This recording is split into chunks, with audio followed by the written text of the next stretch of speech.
Dito po sa 1,300 applicants po na voluntary po na gustong pagpauwi na as against po the 11,000, ano na po yung estado po nila?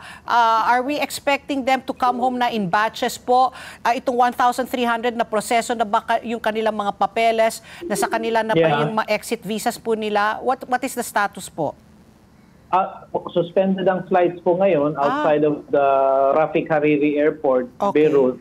Yun po yung pangalan ng airport doon. 500 plus nakauwi na from earlier batches. And then there was a batch, according to Ambassador Balatbat, na mga 40-something na hindi natuloy dahil nga na-cancel yung flight nila.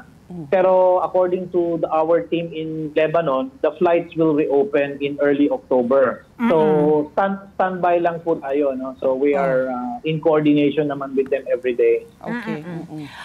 Asek, yung mga Pilipino po na ayaw umuwi ng Pilipinas, who choose not to be repatriated. Pero if they choose, kasi kanina yung option mo is to go to a part of Lebanon na walang gulo, ano? Dahil parang ang ano nyo is very localized naman yung tinitira ngayon ng Israel.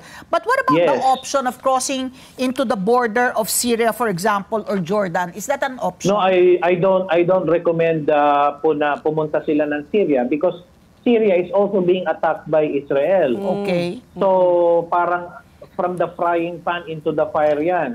Ngayon, minomonitor namin yung ilang Pilipino na kinakalagkad daw ng kanilang Lebanese na amo papuntang Syria. Pero ang balita namin, sinarado na yung border. So, kung ako yung nasa Lebanon ngayon, I would tell my fellow Filipinos, punta na lang kayo sa norte. North of Beirut is not affected by the war.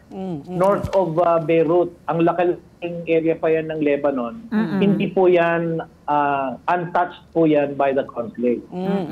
So, Asek, no, sabi nyo nga no, na as early as last year, October last year, so a year already, Ambassador Balatbat has been asking Filipinos to go home already. So, would you recommend, dito nga, 1,300 lang, pero may 11,000 Filipinos, na stay put na lang sila doon? Do you think malalagpasan po ito ng Lebanon?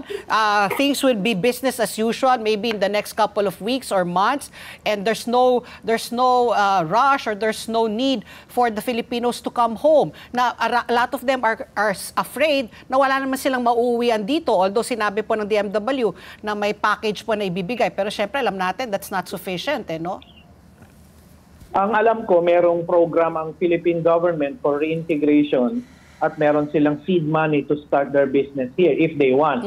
So may benepisyo sila from Overseas Workers Welfare Administration, from DMW.